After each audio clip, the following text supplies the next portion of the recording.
Baie Suid-Afrikaners sal vandag terugkyk en sê daar was groot stappe in die rigting van vryheid en die verwerkliking van die 1994 droom. Baie Suid-Afrikaners sal sê nog nie naastenby genoeg vordering is in daardie rigting gemaak nie. Baie onreg is in 'n vorige era gepleeg wat geëindig het op 27 April 1994. Ander tipe onregte is sedertdien gepleeg ook in die naam van vryheid. Dit is waarteen almal op hierdie verhoog op die oomblik stry, daai voortdurende onregte. Dit is my groot voorreg om my paneel vanoggend aan julle bekend te stel. Ek begin op die punt. Jacques Pauw is 'n ondersoekende joernalis. Ons het gedink sy ondersoekende journalistieke loopbaan is verby en toe verras hy ons. En ook skrywer van verskeie boeke waaronder The President's Keepers, Those Keeping Zuma in Power and Out of Prison. Jacques, baie welkom. Baie dankie. Lang Jacques is Sizwe in Mpofu, Welsh. Sizwe is a graduate of Oxford doing his D.Phil currently in international relations there. He is a musician, a hip-hop musician, a scholar, an activist, and an author most recently of, actually his first book is called Democracy and Delusion, 10 Myths About South African Politics. Sizwe, it's great to have you on the panel. Thank you very much. En dan Frans Rautenbach is 'n advokaat by die Kaapse Bali en 'n arbeidsregkenner. Hy ook het 'n paar boeke op sy kerfstok, die mees onlangse een daarvan, sy naam is South Africa Can Work, How a Free Market and Decentralized Government Will Make Us a Winning Nation. Gentlemen, welcome. Ek het vir julle gesê ons sal die gesprek in Afrikaans en Engels voer. Sizwe, I'm going to start with you. As we look back to 27th April 1994, I shudder to think how young you were then, if indeed you had been born. I saw this morning on ENCA, they say celebrating 24 years of freedom. To which extent has freedom been achieved and how do we measure it? Sure, yeah, I was 5. The problem is I still look about 12. So thanks very much. Lovely to be with you all and also with the fellow panelists. I think there are two pitfalls to avoid when we look at the record here. I think the one is to say that absolutely nothing has been achieved. Freedom is a joke. It's all a ruse. And in fact, we haven't made any progress. And the more failures, the more seductive that line of reasoning becomes. The other pitfall, I think, is to say that, you know, there's this inevitable progress to which we are ineluctably moving. And just close your eyes, don't worry, we'll automatically get to this promised land in the end. And that's equally false. So I think we need to think, what have we won and what have we lost? What I think we've won is the ability to speak. With Jacques' experience, one might question how far that freedom has gone.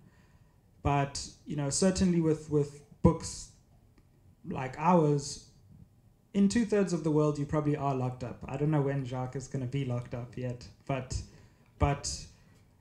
I think that sense of the wideness of our ability to express ourselves has actually improved and increased. When we come to questions of material progress and economic inequality and people's actual lives, this is something I focus very deeply on in my book, and I think that's been a dramatic failure. And so the task is to use the small freedoms that we have won, especially our ability to express ourselves and to speak truth to failing and terrible power, to then try and extend the material freedoms. And that's where I think we are. Frans, stem jy saam dat die ekonomiese vordering wat gemaak is te beskeie was? Ja, ek dink waarheid te sê, as jy ons gaan vergelyk met ons eweknieë, ons peers in die wêreld, jy sê maar 25 lande gaan trek, dan is ons groei in die tyd van 27 April 94 tot nou toe seker omtrent 'n kwart van die groei van ons gelykes. So dit is ontstellend, jy weet, dan praat ek nie van werkloosheid nie. Die hoogtepunt in hierdie era van werkloosheid was 16% toe meneer Mandela aan bewind gekom het. En sedertdien het dit agteruit gegaan met 150% gegroei. Dit wil sê van 2.2 biljoen na 5.5 miljoen.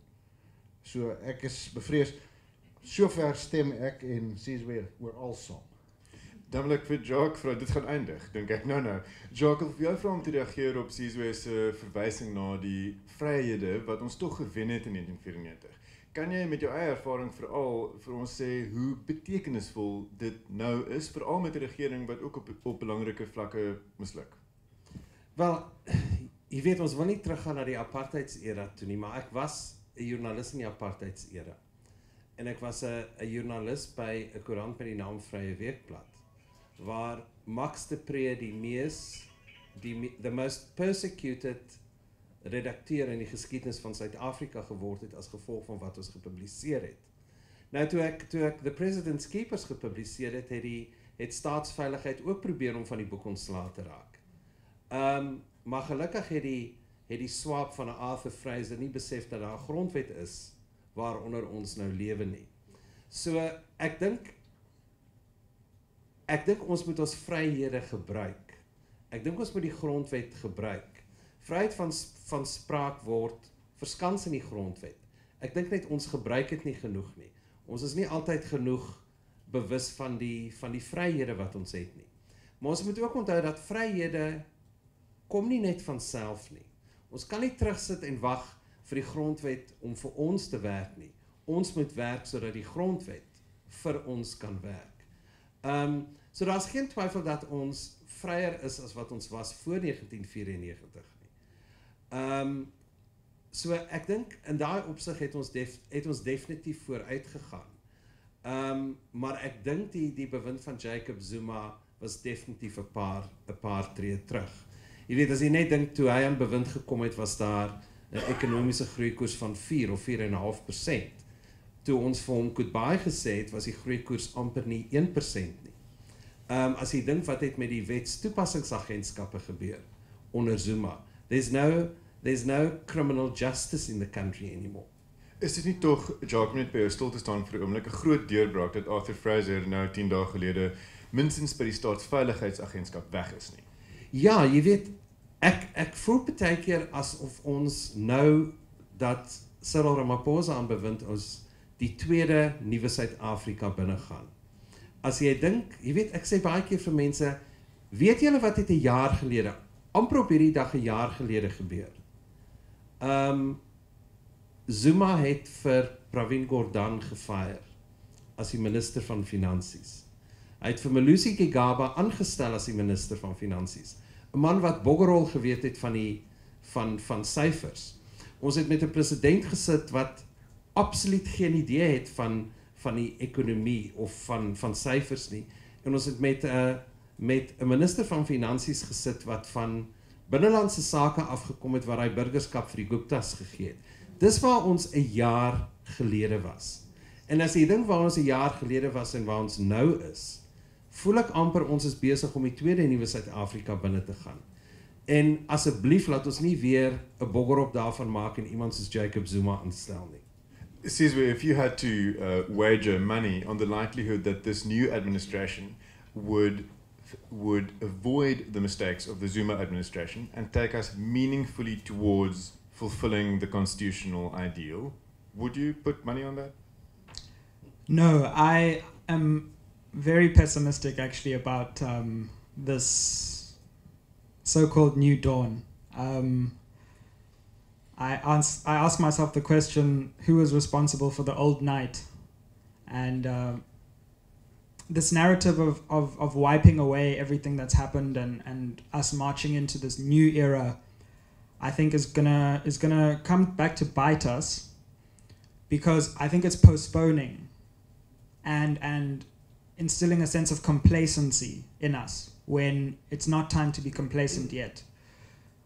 I think the recent Mahikeng protests actually presage what's going to happen in this era. Ramaphosa is going to run around doing his PR presidency and assuage everyone's fears. But at the root of it, deep ANC divisions will prevail, deep service delivery problems will prevail, and I see no reason why the fundamental structure of our economy will change.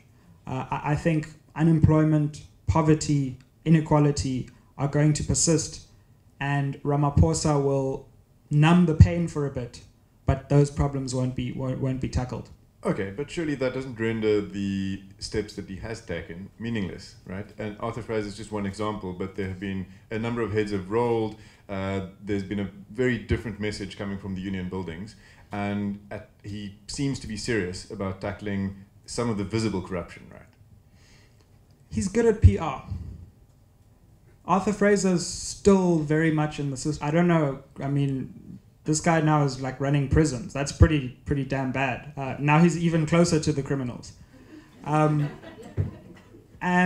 many of the ministers who were... Ramaphosa has moved people sideways a lot, and that has made us feel as though people have been moved out of the way. And many of the people who are still very powerful, who were moved out of the way, are still very powerful in the ANC. So I'm not sure exactly what has changed yet. I think 2019 may give him more room to maneuver, but I'm actually still not sure. We also haven't seen the Zuma counterpunch yet, which is building and growing.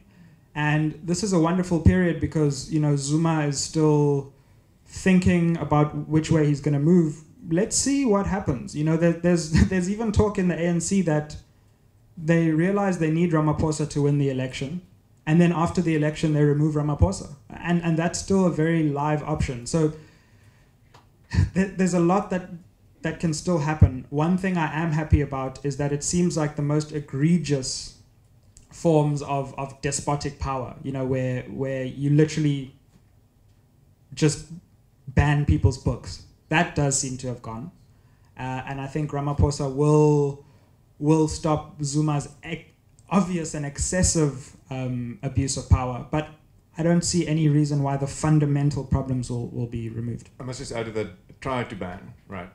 So Yes. it is Yeah, available, absolutely. yeah. I know. I was joking with Jacques that I was also trying to get my book banned, but it didn't work. Can I quickly respond?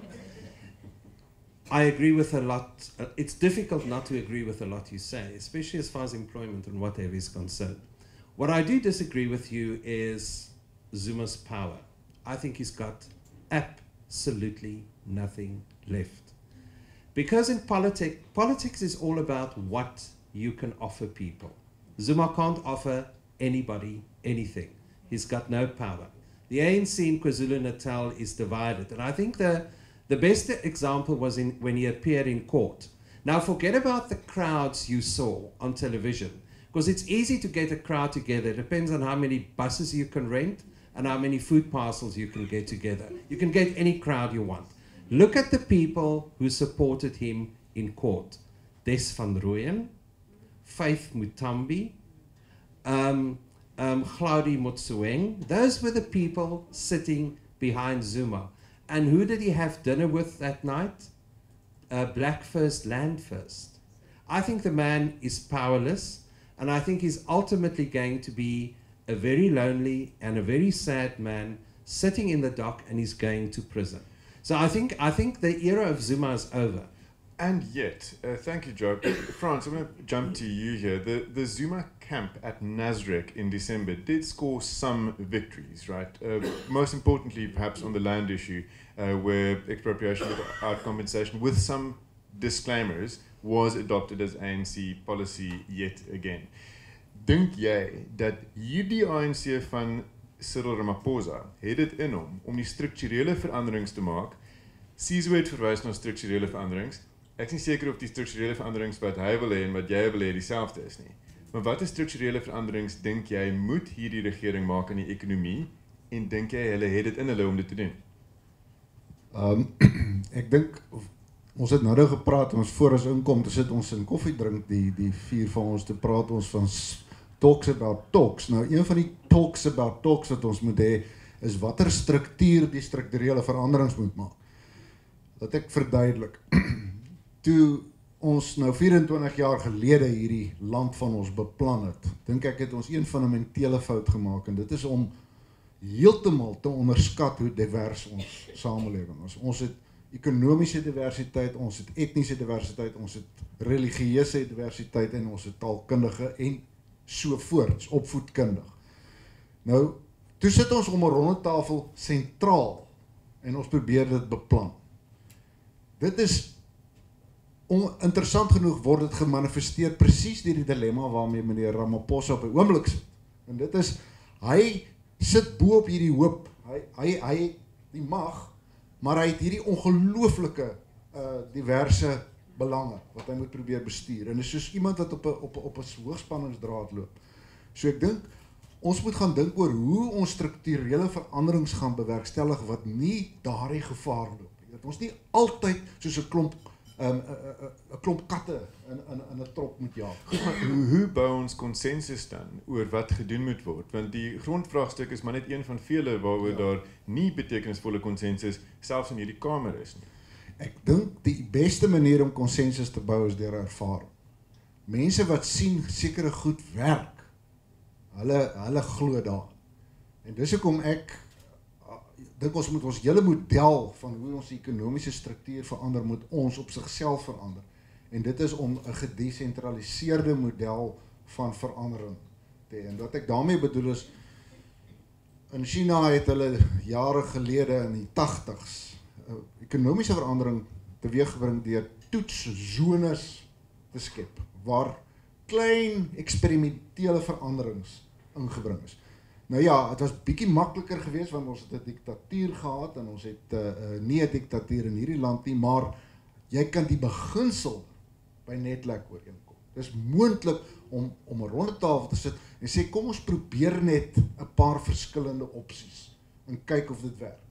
Ons dereguleer die ekonomie, ons maak die arbeidsreg minder bindend en so aan. So ek dink dis die enigste manier. Ek dink nie meneer Ramaphosa gaan aanslaag om die struktuur te verander as hy die model gebruik wat ons tot nou toe gehad het, nie die sentrale model. Frans, baie dankie.